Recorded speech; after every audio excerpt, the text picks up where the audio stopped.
D'homme d'affaires à artisan verrier, Michel Fournel nous a montré des talents exceptionnels. Bonjour Michel Fournel. Bonjour bien. Artisan verrier, Oui. mais c'est donc loin de l'hôtellerie, ça. Ah, oui, c'est pas mal plus loin et c'est très différent, puis c'est ça que je voulais. Alors, en 80, la famille Fournel a innové en créant, en bâtissant le Sheraton Laval, Oui. ensuite l'Hôtel des gouverneurs, Mais Et- ensuite, le centre des congrès après l'hôtel des après les gouverneurs. gouverneurs, Oui, qui a été le premier centre des congrès des Basses-Laurentides, oui, oui, premier. effectivement. Donc, Michel, la retraite, toi, tu connais ça, mais d'une façon différente. Oui, ben je voulais faire quelque chose de différent. Et c'est sûr que je voulais pas m'embarquer dans quelque chose qui était commercial. Parce que j'ai gagné ma vie comme ça, puis ça me tentait plus d'avoir des horaires, ça me tentait plus de dire faut que je finisse ça à telle date, faut que je me batte pour vendre un produit. Moi, là, j'ai fait ça toute ma vie. Aujourd'hui, je ferai plus ça. Mais ça n'empêche pas de faire des choses belles, des choses qui demandent du temps, des choses qui demandent de la précision. Mais il faut, je pense, enlever toute la notion affaire derrière ça. C'est excellent. Donc, ça prend quand même beaucoup d'imagination parce qu'on a vu, on t'a vu travailler, on a vu les vitraux qui sont faits, c'est exceptionnel. Mais pourtant, tu n'as pas de background artistique, tu n'étais pas peintre, t'as pas... Non, j'étais pas peintre. J'ai jamais été très bon en dessin.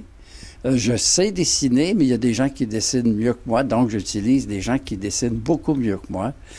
Janine Girard, celle qui fait mes dessins, est vraiment très bonne. Et moi, j'ai pas ces compétences-là. Par contre, elle ne pourra pas travailler le verre et moi, je peux. Donc, la base, c'est quelqu'un qui dit, moi, j'aimerais ça, j'ai vu ce que Michel Fournel fait. Donc, la base, c'est de partir avec un dessin.